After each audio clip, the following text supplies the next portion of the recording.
What if the man you embarrassed in first class was the one who could ground your plane and your career in seconds? The morning air in Phoenix Sky Harbor International Airport carried that mix of burnt coffee and jet fuel, a scent most travelers ignored, but for Darius Holt, it always meant movement, progress. He'd flown more miles than he could count, but this trip was supposed to be different. No meetings, no investors, just 5 quiet hours of peace before another wave of work. At 42, Darius didn't look like the kind of man who ran a national logistics company. He didn't wear custom suits or gold watches. Today, it was a navy polo, gray blazer, jeans, and worn leather shoes that told their own story. He'd built his business, Holt Integrated Systems, from the ground up. One late night, one setback, one delivery at a time. As he sat near gate C7, scrolling through a few last emails, he caught a few curious glances. It wasn't unusual. People often assumed he was staff, IT maybe, or a consultant. No one ever guessed he was the CEO whose company handled over 60% of Skyway Airlines' cargo routing and ground coordination across the country. But Darius preferred it that way. He'd learned long ago that true power rarely needs to announce itself. The boarding announcement echoed, Skyway Flight 214 to Los Angeles. First class and priority boarding now. Darius stood, collected his carry-on, and walked forward. The gate agent scanned his phone. Good morning, Mr. Holt, she said with a polite smile. Seat 2A. Enjoy your flight. He thanked her, stepped onto the jet bridge, and felt the air turn cooler. Inside the plane, a few passengers were already settling in. First class wasn't full. A couple in matching travel pillows, an older man reading a newspaper, and a woman tapping away on a tablet. Darius placed his bag in the overhead bin, sat down in 2A, and exhaled. Finally, no phone calls, no meetings, just peace. He looked out the window as the morning light stretched over the runway. Somewhere out there, planes were lifting into the sky, carrying stories, lives, and moments that would never repeat. He loved that about flying, how everyone shared the same space but came from different worlds. A flight attendant passed by, smiling. Can I get you something before we take off, sir? Just water, please. Of course. Darius leaned back, loosening his shoulders. His assistant, Janelle, had triple-checked everything. The presentation waiting in Los Angeles, the hotel, even his driver's name. He trusted her like family. She'd been there from the start, back when his office was a rented room behind a car wash. He checked his phone one last time.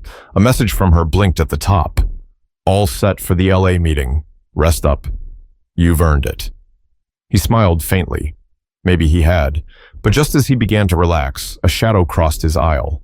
A man in a pilot's uniform stood there, tall, sharp features, early 40s. The white shirt and gold-striped epaulets gave him authority, the kind that drew instant attention. He looked down at Darius with a slight frown. That's my seat, the man said, his tone firm, certain. Darius looked up, puzzled. Excuse me? Seat 2A. That's where I'm supposed to be. The cabin seemed to pause for half a second. The woman on the tablet looked up briefly. The flight attendant froze mid-step. Darius blinked, then checked his phone. Boarding pass. 2A. Confirmed. Paid. Assigned. This is my seat, he said calmly, showing him the screen. The pilot's name tag read E. Callahan, Evan Callahan, First Officer. He stared at the phone, then at Darius. There must be some mistake. Darius's voice stayed even. There's no mistake. This is my seat. The air around them grew still. Evan glanced at the flight attendant, who avoided eye contact, but something in the pilot's expression said this wasn't about a seat at all. The hum of boarding hadn't yet faded when the tension in row 2 thickened. Passengers filed past, unaware that the story of this flight had already begun before the plane even left the gate. The flight attendant, a young woman named Hannah McClure, stepped forward, her polite smile strained. Is there a problem here? She asked, her voice light but nervous. Evan Callahan shifted his stance, crossing his arms. There's been a seat assignment error. 2A should be reserved for crew repositioning. Darius turned toward her, patient but firm. My boarding pass says 2A. I booked it 3 weeks ago. If there's an issue, I'd like it resolved before takeoff. Hannah looked at the pass, then at the pilot. First Officer Callahan, I don't see a crew note for 2A on my list. Evan frowned. Check again. It was cleared this morning. Behind them, a few first-class passengers exchanged quiet looks. The woman with the tablet slipped out one earbud, pretending to check her phone while recording. The older man with the newspaper peeked over the top of his page. Darius could feel every eye drifting toward him, not because he was loud or confrontational, but because he was there, calm, collected, confident. I'm sure it's just a mix-up, Darius said evenly. Let's get it sorted. Evan's jaw tightened. Look, sir, this seat was reserved for crew purposes. You can move to another available seat in the main cabin until we sort it out. Darius raised an eyebrow. You want me to move to economy because of a system error that isn't mine? That's correct, Evan replied, his tone clipped. Hannah swallowed hard. Mr. Callahan, maybe we should double-check before asking a passenger to— I said, move him to economy for now, Evan interrupted. The words carried the weight of authority, but they landed wrong, especially with how he said him. Darius inhaled slowly.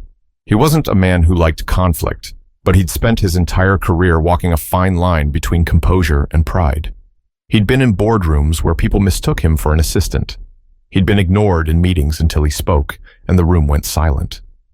But this, being told in front of strangers that he didn't belong where he'd paid to sit, cut deeper than most things did. Hannah took a step back, glancing between the two men. Sir, would you mind waiting just a moment while I speak with the gate? Darius nodded once. Of course. Evan exhaled sharply, clearly annoyed. He turned and muttered something under his breath, too low for most to hear. But Darius caught it. Always something. The words weren't loud, but they burned. Darius sat still, fingers pressed lightly against his phone screen. He wasn't angry. Not yet. Just disappointed. A middle-aged passenger in seat 3B leaned forward slightly. Hey man, don't let it bother you. These things happen all the time, he whispered.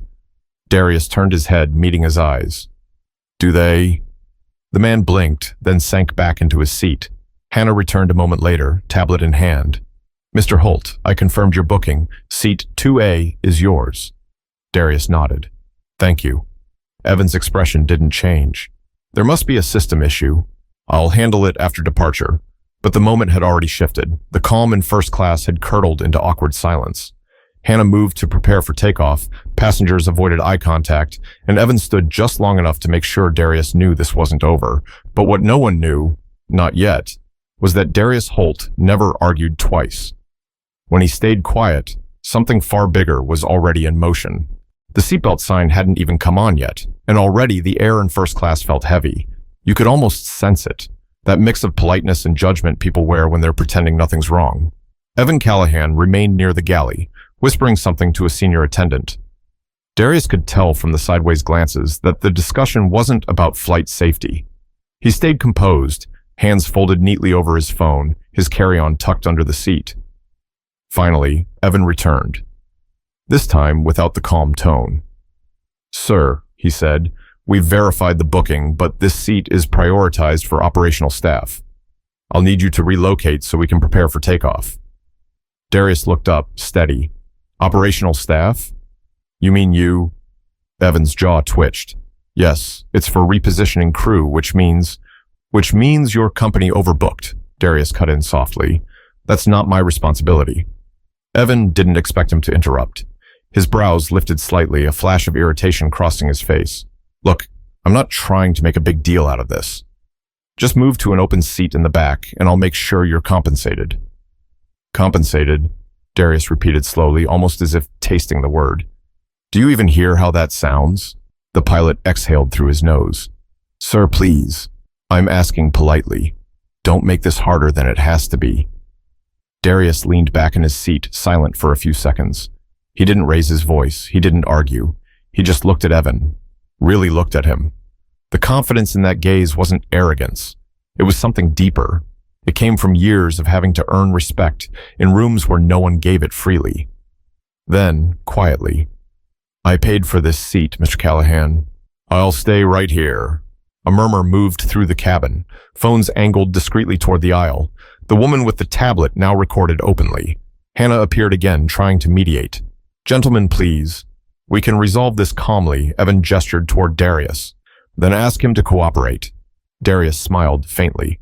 I already am. The pilot's patience cracked. Sir, if you continue to refuse instructions, I'll have to request security assistance. That word, security, hit like a spark in dry grass. Several passengers looked up sharply, their expressions changing. Security? Darius repeated. For sitting in my assigned seat? Evan didn't respond. He just motioned toward Hannah. Please contact the gate. Hannah froze, her eyes darting between them. Sir, are you sure? Do it, he said. A hush fell over first class. Darius could hear the faint sound of the cabin door still open, ground staff talking outside, the sound of a child laughing from coach. It was strange, how in moments like this, the world seemed both smaller and louder. He took a slow breath, reached into his pocket, and pulled out his phone. One short message to Janelle, his assistant, waited in drafts. He'd typed it earlier that morning, half-jokingly, in case something went wrong during travel.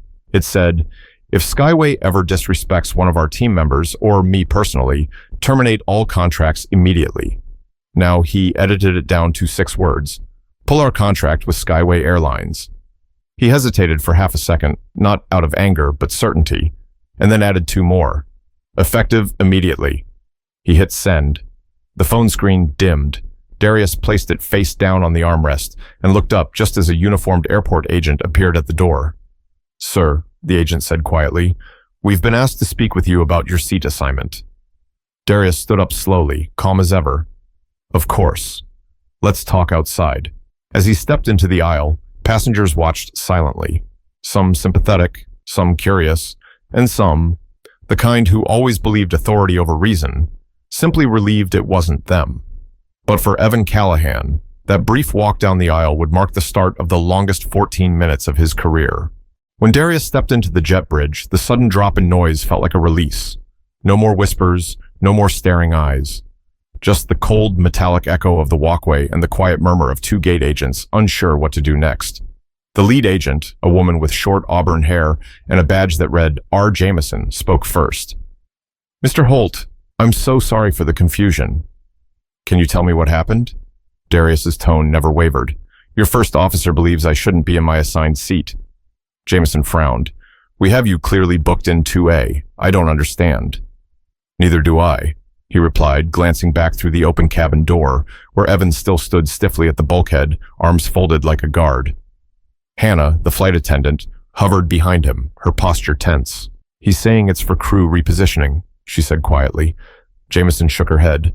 There's no crew note for that. None. Darius folded his hands together.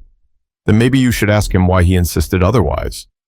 Jameson nodded and walked up the ramp, leaving Darius to wait by the door.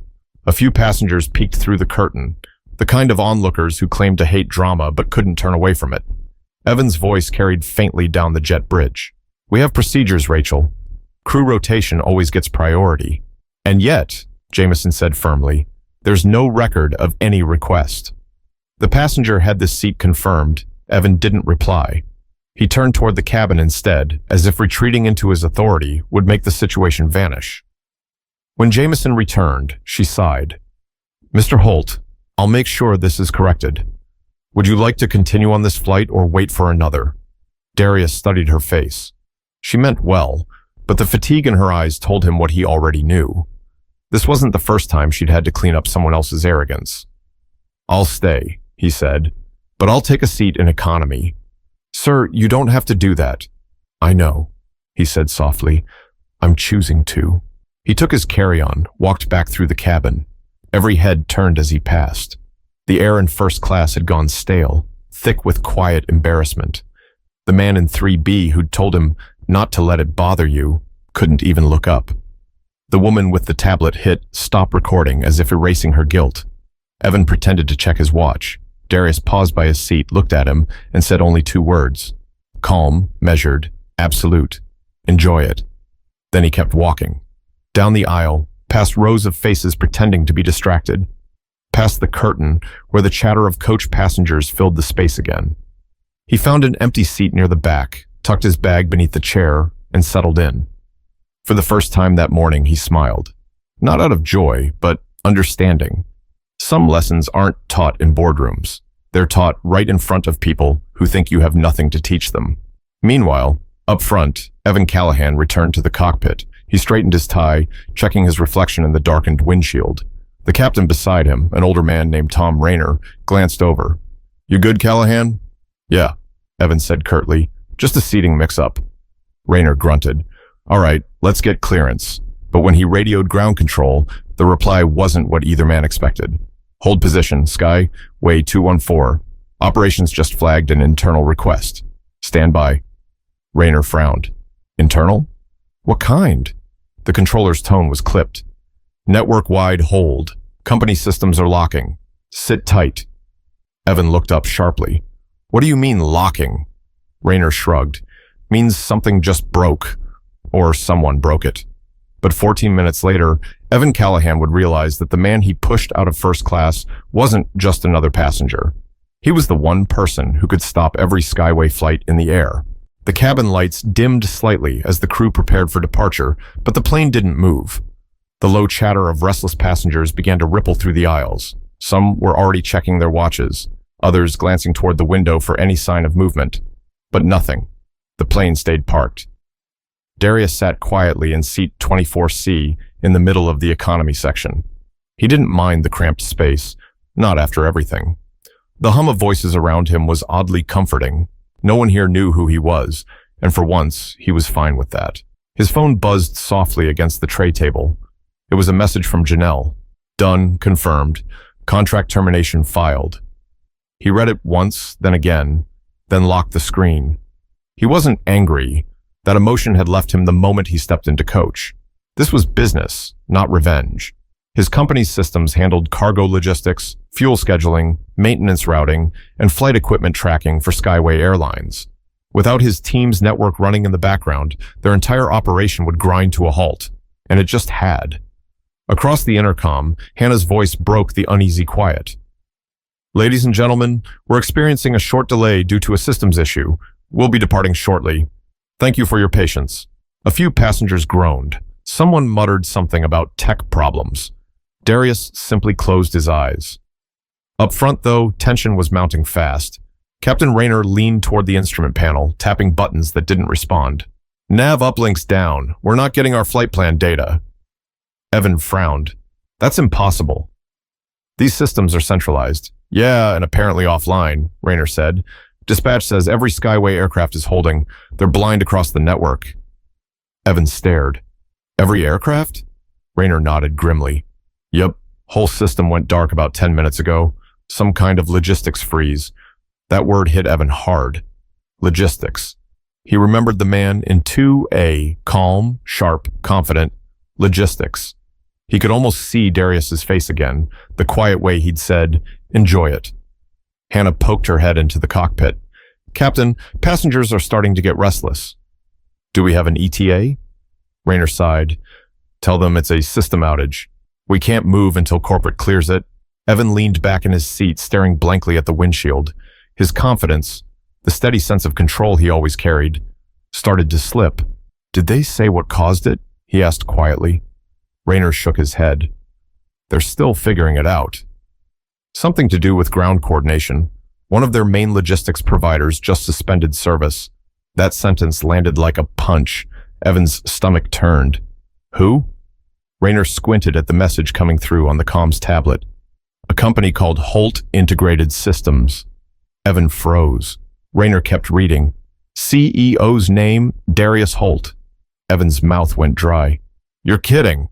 "Nope," Rayner said, oblivious to his co-pilot's expression.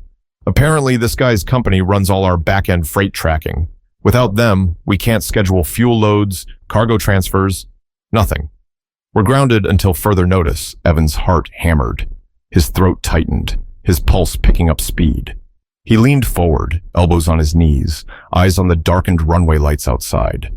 The silence between him and the captain said everything. Back in 24C, Darius turned his phone face up again. A final text from Janelle had arrived. "Ground control confirmed. All Skyway flights are paused." He typed back one line. "Let it sit. 14 minutes only." Then he looked out the small oval window beside him. The airport lights flickered against the night sky. Somewhere up front, he imagined the pilot finally realizing the cost of arrogance. But this wasn't about power, it was about principle, and Darius believed in teaching lessons quietly, the kind people remember forever. The passengers didn't know what was happening, only that it was taking too long. 20 minutes had passed, and the plane hadn't moved an inch. The seatbelt sign was still off, the air conditioning ran low, and conversations had turned from mild curiosity to open frustration. In first class, the atmosphere had shifted completely. The man with the newspaper had stopped pretending to read. The woman with the tablet kept checking the time, muttering to herself. Evan Callahan sat stiff in the cockpit, one leg bouncing under the console. Dispatch says the logistics freeze started at 8:42, Captain Rayner muttered, scrolling through updates. Cargo routing, ground scheduling, even the maintenance queues, all down. No fuel requests are being approved. Nothing. Evan's voice came out lower than before. And it started right after boarding? Rayner looked over. You're thinking this is connected to that passenger? Evan didn't answer, but his silence said plenty. The captain sighed. Son, people like that don't have that kind of pull. Evan swallowed hard. Maybe you're right. But he knew he wasn't. Meanwhile, back in row 24, Darius checked his watch. It had been exactly 14 minutes since his message to Janelle. Around him, people were getting impatient. One man loudly called for an update. Another groaned about missing a meeting in LA. Darius sat quietly, hands resting on his knees. He wasn't smug. He wasn't gloating. He simply waited. He thought of the years it had taken to get here. Not just success, but peace. He remembered the faces of investors who hadn't believed in him, the long nights working with a single laptop, and the people who assumed that calm meant weakness. But calm, he'd learned, was power under control. Up front, Hannah's voice broke through again on the intercom. Ladies and gentlemen, we appreciate your patience. We're waiting on clearance from operations. We'll update you as soon as we have more information. The murmurs grew louder. Rayner leaned back in his chair, rubbing his temple. This doesn't make sense. They're saying Holt Systems flagged Skyway's account as non-operational. That can't be right. Evan didn't move. Non-operational means shut off, he said quietly. It means every system they control has gone dark. Rayner turned toward him. And how the hell would you know that? Evan's mouth opened, then closed again. He stared straight ahead. Hannah peeked into the cockpit again, her tone cautious. Captain, a passenger and coach, seat 24C, asked if we'll be leaving soon. He says he's connecting in L.A. Rayner nodded absently. Tell him we're working on it. But Evan's head snapped toward her. Did you say 24 degrees Celsius? She blinked. Yes, why? He didn't answer, just turned his gaze to the cabin door, eyes narrowing slightly. Out in the aisle, Darius looked calm as ever. He sipped the small cup of water a flight attendant had brought him earlier. The delay didn't seem to bother him. If anything, he looked like a man waiting for a meeting to end. Then, suddenly, a chime from the intercom interrupted the murmurs. Attention all Skyway crews. Please maintain current gate position. Do not initiate taxi. Company directive pending. Rayner frowned. That's a system-wide broadcast. They never do that mid-boarding. Evan exhaled, whispering almost to himself. He did it. Rayner turned sharply. What did you say? Evan looked at the captain, the realization heavy in his voice now. That man, the one from 2A, he's not just a passenger. He's the CEO of Holt Integrated Systems. Rayner stared. You mean the same company that... Yeah, Evan said quietly. That's the one. The captain leaned back in disbelief, a low whistle leaving his lips. Well, he muttered, looks like you just told the wrong man to move. Evan closed his eyes, his pulse thudding in his ears. He could still see Darius's expression, calm, measured, not a trace of anger. Just that look that said you'll understand soon. But the worst part wasn't that the plane was grounded. It was knowing exactly who had grounded it, and why. The cabin had gone silent. That awkward kind of silence where even the air felt heavy. Every passenger sensed something serious was happening, even if they didn't know what. A baby cried in the distance. A man coughed twice. The rest was tension you could almost taste. Captain Rayner finally unbuckled his seatbelt and pushed the cockpit door open. He gestured for Hannah to follow him down the aisle. They stopped a few rows short of Coach. "Find this Darius Holt," Rayner murmured. "If he's who Callahan says he is, we need to talk to him, now." Hannah nodded and made her way toward the back, her shoes clicking softly on the carpet. She found Darius sitting calmly, scrolling through his phone. He looked up as she approached. "Mr. Holt?" "Yes," he replied simply. "Captain Rayner would like a word, sir." Darius gave a polite nod, stood, and followed her back through the cabin. Passengers leaned into the aisle, whispering. No one knew what was going on, but the man who'd been moved from first class was now walking back toward it, escorted by crew. That was enough to spark 100 stories. When Darius reached the cockpit door, Rayner stepped aside to let him in. Evan sat stiffly in his seat, hands folded, eyes on the floor. "Mr. Holt," Rayner began, "I just received word from our corporate office that your company's systems are currently offline. I assume that was intentional?" Darius didn't blink. "It was a compliance measure," he said evenly, "triggered when your staff violated a professional conduct clause in our partnership contract." Rayner's eyes widened. "Triggered? As in automatic?" "No," Darius said, "as in immediate." Evan shifted, finally finding his voice. "Mr. Holt, look, I didn't know who you were. It wasn't personal. I thought—" Darius raised a hand, cutting him off. "You thought I didn't belong in that seat." The silence that followed was brutal. Evan swallowed hard. "I was following what I believed were company procedures. Crew priority." "That's not what you said," Darius interrupted softly. "You said there must be a mistake. And then you implied I should move to avoid a scene." Evan looked down, his voice small. "I made a judgment call." "Yes," Darius replied, "you did. And it told me everything I needed to know about how your company treats people who don't fit their idea of belonging." Rayner cleared his throat, trying to calm the growing tension. "Mr. Holt, with respect, the situation's escalating beyond our control. The entire airline is stalled." Darius looked at him. "It'll resume soon. 14 minutes, to be exact. That's long enough to make a point, but not long enough to destroy what we've built together." Rayner nodded slowly. "You're sending a message." Darius's tone didn't change. "I'm reminding your people that respect costs nothing, but disrespect can cost everything." For the first time since the incident began, Evan looked him in the eyes. There was no defiance left, no hint of superiority, just guilt and realization. "You could have embarrassed me publicly," he said quietly. "You could have made this a headline." Darius gave a faint smile. "That's not my goal. I don't need to humiliate you to teach you. I just need you to remember me the next time you think someone doesn't belong where they earned the right to be." The cockpit fell quiet again. The captain's radio buzzed faintly with updates, systems slowly returning to normal. The delay was almost over. Darius turned to leave. As he reached the cabin door, he paused and looked back at Evan. "You fly planes for a living. You should know better than anyone. Altitude doesn't make you superior. It just gives you perspective." He walked back down the aisle, each step measured and calm. Passengers watched him pass, most not knowing the details, but feeling the shift. Something about the way he carried himself, the quiet power of someone who'd just changed everything without raising his voice. Evan sat there, replaying the words over and over. Altitude doesn't make you superior. He couldn't shake it. But what stayed with him even more was the way Darius had left.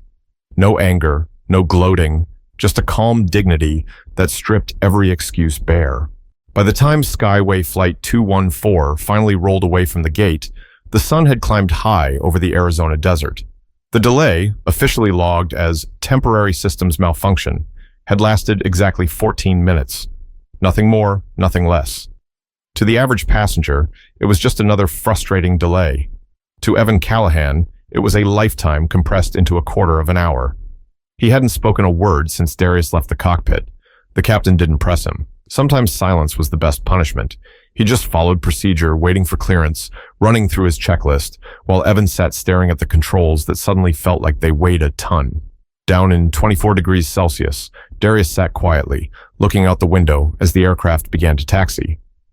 The world outside was bright and almost blinding, runways stretching like silver ribbons across the desert floor. He wasn't angry anymore, and truthfully, he hadn't been for a while. What he felt instead was a kind of calm acceptance, the kind that comes from knowing you did the right thing, even if no one applauded you for it. The flight attendant came by with a smile that looked more genuine than before. "Mr. Holt," she said softly, "the captain wanted me to offer you your original seat back." Darius looked up at her, thoughtful. "That won't be necessary. I'm fine right here," she nodded. "Understood." Then after a pause, she added, "For what it's worth, I saw what happened, and I'm sorry." He offered a small nod. "Thank you. Just remember, how you treat people matters, especially when no one's watching." She hesitated, then said quietly, "I'll remember that," before moving on. As the engines roared and the plane lifted into the sky, Darius exhaled slowly. He thought about his father, a delivery driver who used to tell him, "Son, the day you start believing you're less than anyone else, you've already lost." That voice, decades old now, still guided him through moments like this. Up front, Evan finally broke his silence. "Captain," he said, "I made a mistake." Rayner kept his eyes on the sky ahead. "You did," he said simply, "but you're lucky. You got a chance to see it before it cost you more than your pride." Evan nodded. He didn't even raise his voice. "That's what real authority looks like," Rayner replied. "It doesn't need volume. It has weight." They flew in silence for a while. Evan stared out the small window beside him, watching the horizon widen. The same altitude that had once made him feel powerful now felt humbling. He thought about every time he dismissed someone. The passengers who looked out of place in first class, the crew members he'd spoken down to, the people whose value he measured too quickly. It was strange, he thought, how one quiet man could change the way you see the entire sky. Halfway through the flight, Evan sent a message through the airline's internal system. A formal apology addressed directly to Darius Holt. It wasn't long or elaborate, just 6 words that carried everything he couldn't say aloud. "I was wrong. I've learned my lesson." He didn't know if Darius would read it, but he sent it anyway. When the plane touched down in Los Angeles, passengers clapped out of habit, grateful to finally land. Darius waited until the cabin cleared before standing. As he reached the front, Evan stepped out of the cockpit, his voice low. "Mr. Holt," he said, "for what it's worth, I'm sorry." Darius looked at him for a long moment, then extended a hand. "Do better. That's all I ask." Evan shook it, eyes lowered. Darius turned, walked down the jet bridge, and disappeared into the crowd. Just another traveler among many. But the story of that flight wouldn't fade. Within hours, whispers spread through Skyway's internal network about what had happened. About the CEO who'd grounded an airline, not out of spite, but out of principle. And somewhere, in an office full of glowing monitors, Janelle smiled as the systems came back online, right on schedule. Because sometimes, the strongest message doesn't come from shouting. It comes from silence that makes the world stop just long enough to listen. Respect isn't earned by titles, uniforms, or wealth. It's earned by how we treat people when we think they have nothing to offer us. Don't judge someone by where they sit, what they wear, or what you assume they are. You never know who you're talking to, or how much power kindness truly holds. If this story moved you, take a second to reflect, then share it. Someone out there might need the reminder today.